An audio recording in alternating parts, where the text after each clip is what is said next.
waxaan joogaa santarka Laascaanood gobolka Korraxay dowladda Soomaalida abashaana odayaashii deegaankaana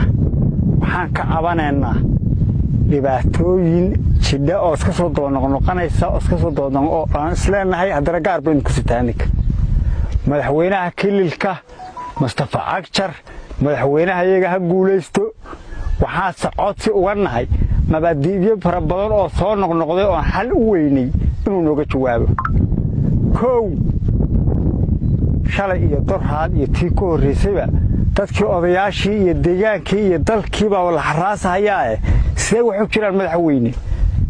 masaafada miyaa hor ahaan ma ummadda Itoobiya ka duwanna madaxweyne taaniina nooga jawaabtid baan ka rabnaa kow laba waxaa nooga jawaabtaa madaxweyne ka horeeyay oo magaciisa la jiray Abdi Maxamed